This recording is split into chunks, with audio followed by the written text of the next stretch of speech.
तो बच्चों, आप सभी के सामने ये पाठ खुल गया है, राख की रस्सी। हम पाठ पढ़ चुके हैं, इसके बारे में समझ चुके हैं और आज देखेंगे इसके बाद प्रश्नोत्तर। अब प्रश्नोत्तर को देखने के लिए हमें इसका सही सही पता होना चाहिए। राख की रस्सी यानी पाठ का नाम राख की रस्सी, राख पाउडर हो जाना और उससे भी रस्सी बन जाना। और आज मैं आपको बता दूं, जो लोनपोगार है ये एक मंत्री जी हैं और किसके मंत्री थे? 32वें राजा सोन गवस सैन गाम्पो। और इनके बारे में मैं बताना चाहूँगा, इन्हीं से तिब्बत में साम्राज्य यानी राजाओं की शुरुआत हुई थी और सबसे महान राजा यही हुए थे। जो आज तक हम सिर्फ पढ़ के भूल जाते थे, ये वही बात है। अब मैं आपको दिखाऊंगा प्रश्नोत्तर, कौन से प्रश्न करने जरूरी हैं और कौन से नहीं, और किस आधार पे प्रश्नों को करना है। ये पाठ हम पढ़ चुके हैं कि उनकी धूमधाम से उन दोनों की, लड़के और लड़की की शादी हो गई। लड़के का नाम नाइमा, लड़की का नाम डावा तारा आपने रख दिए। अब प्रश्नोत्तर। पहला है भोला भाला। आपके अनुसार भोला भाला कौन था? मंत्री जी का बेटा। ओके, पाठ पढ़ा, बहुत कुछ समझ में आया। अब प्रश्नों को ध्यान से देखना है। तिब्बत के मंत्री, पहला ही प्रश्न है,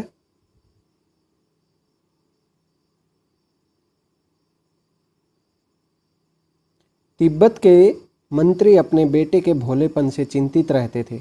अब देखिए, यहाँ पर क्वेश्चन मार्क नहीं है, इसका मतलब है कि ये डायलॉग है डायरेक्ट कि तिब्बत के मंत्री अपने बेटे के भोलेपन से चिंतित रहते थे। अब उसने इसी बात के ऊपर दो क्वेश्चन बनाए हैं, क और ख। क में पूछा है, तुम्हारे विचार से वे किन किन बातों के बारे में सोचकर परेशान होते थे। अब मंत्री जी हैं, अपनी कह के ये तो नहीं कि राजा के दरबार में किसी नौकरी पर लगवा दें, लेकिन बात थी उसके बेटे की समझदारी की। तो हमारे विचार से किन बातों को लेकर वो परेशान होते होंगे, हमें इसका आंसर देना है। अब दूसरा क्वेश्चन है, तुम तिब्बत के मंत्री की जगह होती, यानी होती ये एक बात है लड़की को कही गई है, तो क्या उपाय करती। देखिए सेंटेंस में फिर से क्या उपाय करती। अब इसको देखिए, लड़के को बोला जाता तो कैसे बोलते? तुम तिब्बत के मंत्री की जगह होते तो क्या उपाय करते, क्या सॉल्यूशन करते। अब ये दो क्वेश्चन हमें आपके अकॉर्डिंग लिखने हैं, ठीक है, तो हमें अपने थॉट्स लिखने होंगे। अब आगे देखते हैं, शहर की तरफ में फ में नुक्ता लगा है। छोटी छोटी बातें मैं यहाँ पर बताता जाऊँगा, इनको बड़े ध्यान से देखना, नहीं तो फ नॉर्मल भी लिख देते हैं लेकिन फ नुक्ते के साथ। अब इसमें पूछा है, मंत्री जी ने अपने बेटे को शहर की तरफ रवाना किया, शहर की तरफ भेज दिया। अब ये बात एक बताई गई है क्योंकि एक इन्वर्टेड कोमाज में रखी गई है, यानी ये बात यूं की यूं बात बोली गई है, सेम टू सेम। अब इसी बात के बेस पे 3 क्वेश्चन बना दिए। अब पहला क्वेश्चन क्या पार्ट में, मंत्री ने अपने बेटे को शहर क्यों भेजा था, यानी हम ये पढ़ चुके हैं तो समझ आ गया क्यों भेजा था, क्योंकि मंत्री जी चाहते थे कि उनका बेटा समझदार बन सके, ठीक है। दूसरा ख पार्ट, उसने अपने बेटे को भेड़ों के साथ ही शहर में क्यों भेजा, या भेड़ों के साथ शहर में ही क्यों भेजा, क्योंकि भेड़ों से ऊन बनती है। सेकंड, सजावटी सामान बनाया जा सकता है, और वो किस तरह, अगर भेड़ के बाल काट के बेचेंगे तो ऊन बनेगी, और दूसरा सींग कटवाए जाएंगे तो सजावटी डेकोरेटिव थिंग्स बन सकती हैं। अब बात आती है यहाँ पर ध्यान देने के लिए कि भेड़ों के साथ शहर ही क्यों भेजा, क्योंकि गांव में लोग खरीदार होते हैं, लेकिन वो कहाँ जाकर खरीदारी करते हैं? शहर में। तो इसीलिए उनको शहर में जाना था। और हम भी कोई भी सामान खरीदने के लिए किसी एक गांव में जाते हैं, सभी गांव के लोग एक सिटी में आते हैं, सभी गांव के लोग एक सिटी में आते हैं और सामान खरीदते हैं। तो इसीलिए उन्होंने अपने बेटे को भेड़ों के साथ शहर में भेजा। अब ग, तुम्हारे घर के बड़े लोग पहले कहाँ रहते थे, घर में पता करो, यानी अब ये आपको खुद करना है, पूछना है तुम्हारे घर के लोग, बड़े लोग, तुम्हारे मम्मी पापा, दादा दादी, उनके मम्मी पापा कहाँ रहते थे पता करना है। चलो मम्मी पापा मान लिया, हमारे मम्मी पापा तो यहीं पे रहते थे। आस पड़ोस में भी किसी एक ऐसे व्यक्ति के बारे में पता करो जो किसी दूसरी जगह जाकर बस गया हो। जैसे अभी मैं आपके सामने हरियाणा से आकर बस गया हूँ, क्योंकि मैं आपको पढ़ाने के लिए यहाँ पर अध्यापन का कार्य कर रहा हूँ। एज ए अध्यापक यहाँ पर हूँ, टीचर हूँ, तो मैं यहाँ आकर बस गया।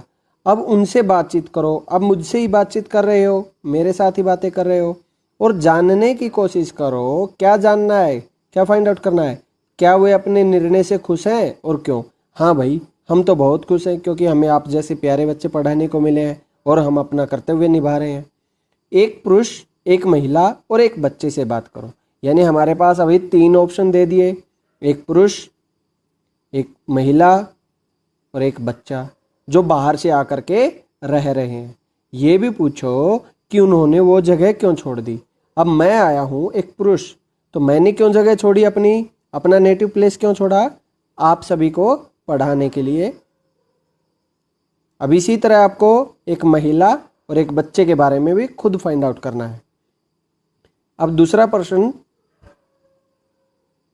जो एक तरह का अनाज है जिसे कई तरह के से इस्तेमाल किया जाता है। इसकी रोटी बनाई जाती है, सत्तू बनाया जाता है और सूखा भूनकर भी खाया जाता है। अभी भी आपको बता दूं, तिब्बत में जौ को भूनकर खाया जाता है और मोमोज वगैरह बनाए जाते हैं, और मोस्टली वहाँ का मेन फूड जो barley, in English BARLEY, barley ही है। अब अपने घर में और स्कूल में बातचीत करके कुछ और अनाजों के नाम लिखो। अब ये अनाज वर्ड क्या है? ग्रेन्स, यानी उनका नाम लिखने हैं। अब जैसे इन्होंने 2 दे दिए, गेहूं, जौ। गेहूं, जौ देखने में दोनों एक जैसे होते हैं, देखने में दोनों एक जैसे हैं, लेकिन गेहूं का छिलका उतार के खाया जाता है, बीज भाग को, और जौ को छिलके के साथ पीस दिया जाता है, भून के उसका छिलका जल जाता है, तब उसको खाया जाता है। अब ऐसे ही कुछ अनाजों के नाम पता करने हैं। जैसे रागी की रोटी खाते हैं, रागी। चावल की रोटी खाते हैं, चावल से बने हुए बहुत सारे रेसिपीज बनाते हैं, चावल।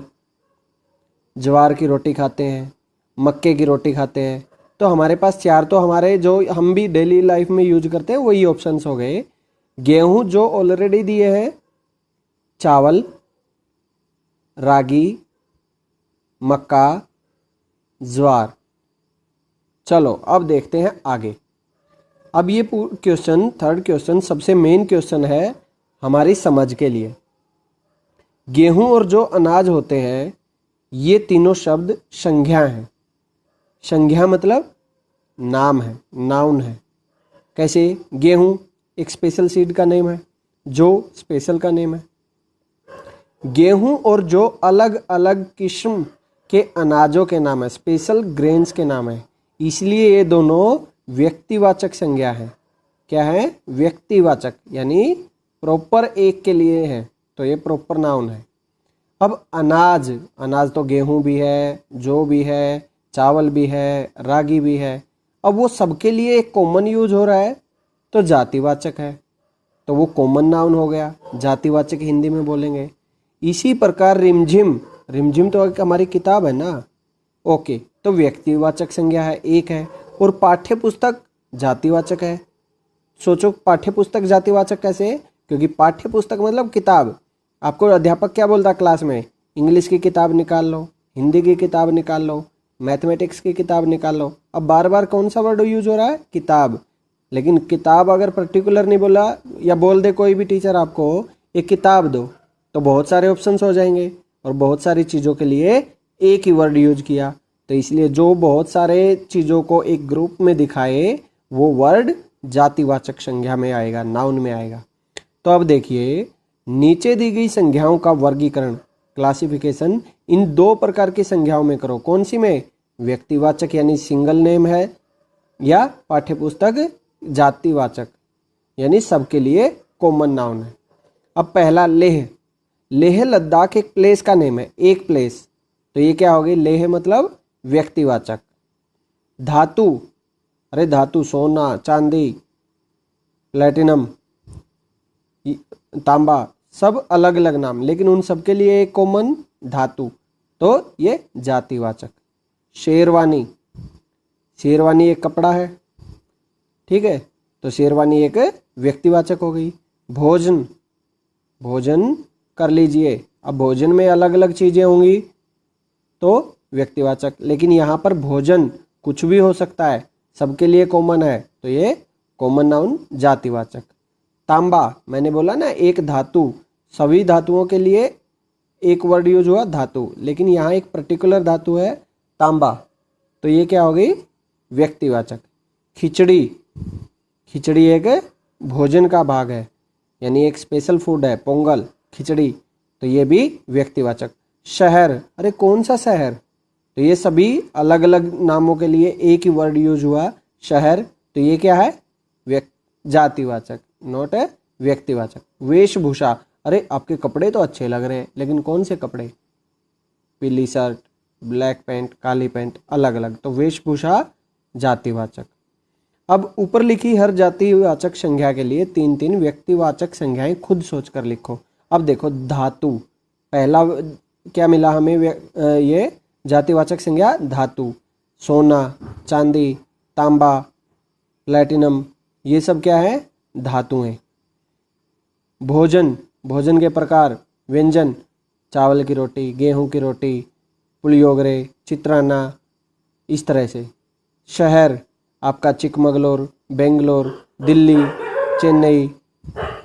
वेशभूषा, सबकी अलग अलग वेशभूषा, हरियाणा की अलग वेशभूषा, पंजाब की अलग वेशभूषा, कर्नाटक की अलग वेशभूषा, भरतनाट्यम की अलग, तो इस तरह से सभी जातिवाचक के लिए तीन तीन व्यक्तिवाचक संज्ञाएं लिखनी थी। अब आ गया नेक्स्ट क्वेश्चन, तुम शेर मैं सवा शेर, यानी तुम तो कुछ कुछ, मैं उससे भी बहुत कुछ, तुम दो काम करोगे मैं तीन कर दूंगा, इस तरह की बात। इस लड़की का तो सभी लोहा मान गए, लोहा मानना मतलब सब लोग उसकी दात देने लगे, अरे वाह बहुत अच्छा काम किया, था ना सचमुच नहले पर दहला, यानी तुमने 9 पॉइंट सोचे थे उसने 10 करके दिखा दिए, तुम्हें भी यही करना होगा। कैसे करोगे, अब कोई ना कोई सॉल्यूशन फाइंड आउट करना है जिसके बारे में आपको बताया जाएगा। तुम ऐसा कोई काम ढूंढो जिसे करने के लिए सूझबूझ की जरूरत हो, जिसमें माइंड लगाना पड़े, उसे एक कागज में लिखो और तुम सभी अपनी अपनी चिट को एक डिब्बे में डाल दो, यानी सबने अपना अपना एक काम सोच लिया कि देखता हूं मेरा काम कौन कर सकता है। अब डिब्बे को बीच में रख के उसके चारों ओर गोलाई में बैठ जाओ, राउंड करके बैठ जाओगे। अब एक एक करके आओ और उस डिब्बे से एक चिट निकाल करके पढ़ो और उसके लिए कोई ना कोई उपाय सुझाओ, कोई ना कोई सॉल्यूशन बताओ।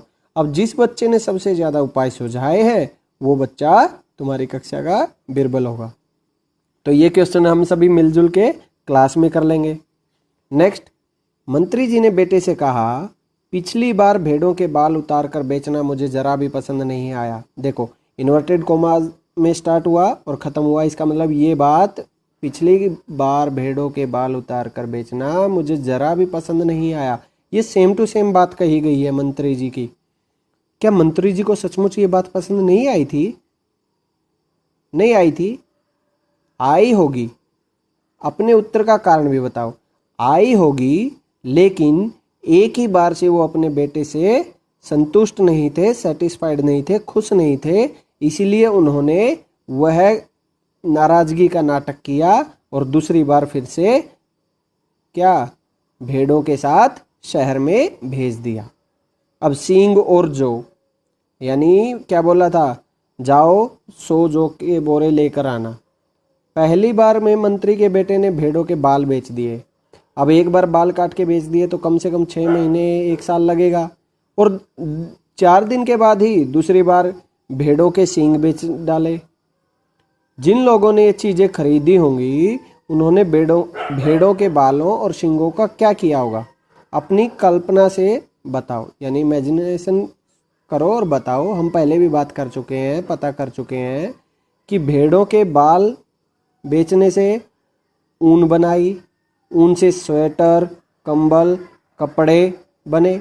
दूसरी बार भेड़ों के सींग बेचे, सींगों से हथियार बने, खंजर बने, हत्था बना और डेकोरेटिव सामान बना, यानी सजावटी सामान बनाया।